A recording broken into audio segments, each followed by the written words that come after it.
निबंध है आपका एआई पर निबंध। तो तैयार है आप लोग इस निबंध के लिए, क्योंकि ये पूरे साल आपका ऐसा मुद्दा है जो आप लोगों के बार बार डिस्कशन में आता रहा है और ज्यादातर आप लोगों के बोर्ड एग्जाम में एक निबंध जरूर करंट टॉपिक से आता है। तो इसीलिए इस निबंध को आप लोग जरूर करके जाइए। तो इस निबंध में आपके एआई जिसको हम आर्टिफिशियल इंटेलिजेंस कहते हैं यानी कृत्रिम बुद्धिमत्ता कहते हैं, किसी भी निबंध को लिखते वक्त सबसे पहले उसकी प्रस्तावना, जिसमें आप लिखेंगे कि आधुनिक युग विज्ञान और तकनीक का युग है। जिस प्रकार कंप्यूटर ने मानव जीवन को सरल बनाया, उसी प्रकार कृत्रिम बुद्धिमत्ता ने सोचने, समझने, निर्णय लेने की मानव क्षमता का अनुकरण कर तकनीकी संसार में क्रांति ला दी है। कृत्रिम बुद्धिमत्ता वह तकनीक है जिसके द्वारा मशीनों को मानव जैसी बुद्धि, तर्क शक्ति और सीखने की क्षमता प्रदान की जाती है। आज एआई हमारे दैनिक जीवन का एक महत्वपूर्ण हिस्सा बन चुका है।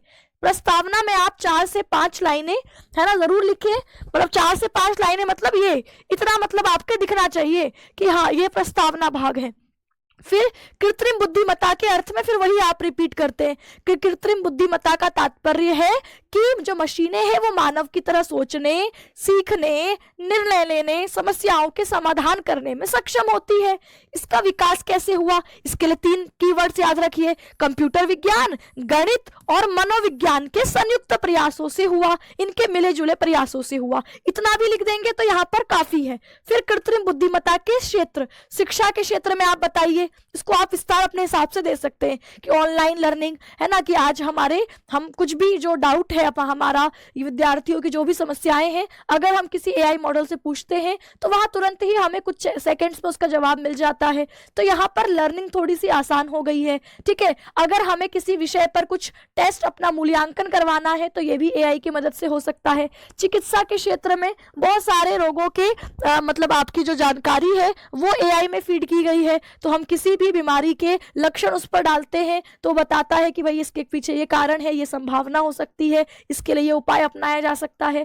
तो ऐसे चिकित्सा के क्षेत्र में भी इसका, कृषि के क्षेत्र में आपके फसल का अनुमान लगाना, मौसम विश्लेषण, मैं हेडिंग बता रही हूँ, अंदर की कहानी आप अपना हिसाब से बना के लिखिएगा। ठीक है, क्योंकि अभी आप लोग एग्जाम टाइम पर पूरा निबंध याद नहीं कर सकते, तो हेडिंग जरूर याद रखिए कि कृत्रिम बुद्धिमत्ता के क्या क्या क्षेत्र हो सकते हैं। उद्योग एवं व्यापार, ऑटोमेशन है ना, परिवहन, ये आपके कृत्रिम बुद्धिमत्ता के क्षेत्र। लाभ क्या है, समय और श्रम की बचत, कार्यों में अधिक सटीकता आती है, कठिन और जोखिमपूर्ण कार्य हम एआई से करा सकते हैं, मानव जीवन को अधिक सुविधाजनक बनाना। सीमाएं या नुकसान कह सकते हैं, रोजगार पर इसका विपरीत प्रभाव, प्रतिकूल प्रभाव, मानव संवेदनाओं का इसमें अभाव होता है, हम अत्यधिक निर्भर हो जाते हैं तो इससे भी खतरा है ना। धीरे धीरे जो हमारा दिमाग है उसकी जो आपके सोचने समझने से जो न्यूरॉन्स आपके विकसित होते हैं वो नष्ट होते हैं, तो ब्रेन रॉट की समस्या ये हमको देखने को मिलती है।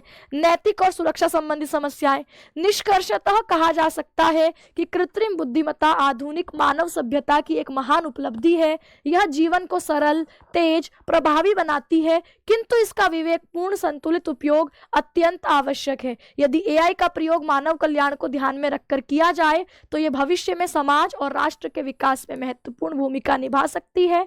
तकनीक मानव की सहायक बने, प्रतिस्थापक नहीं, यही इसका सर्वोत्तम उपयोग है। तो प्रस्तावना, निष्कर्ष बहुत बढ़िया से लिखना है। बीच में हेडिंग्स में आप थोड़ा सा हेडिंग ठीक डाल करके अंदर से कुछ बहुत ज्यादा अच्छा नहीं भी लिखते तो चल जाता है, क्योंकि एग्जामिनर आपके प्रस्तावना, निष्कर्ष और हेडिंग्स को ही चेक करता है। इसलिए आपको ये निबंध जरूर एक बार देख लेना है। याद नहीं हो रहा है तो इसको जितना आसान अपने लिए बना सकते हो, सोच सकते हो उतना बनाओ। इस वीडियो को 2 से 3 बार कान में चला के सुन लो, सुनते हुए से भी हमको बहुत चीजें याद होती हैं। अगर देखना है और अगर वीडियो अच्छी लगी तो कमेंट सेक्शन में बताएं कहाँ पर समस्या है और लिख दें, ताकि और ऐसी वीडियो आपकी बनाई जा सके। धन्यवाद।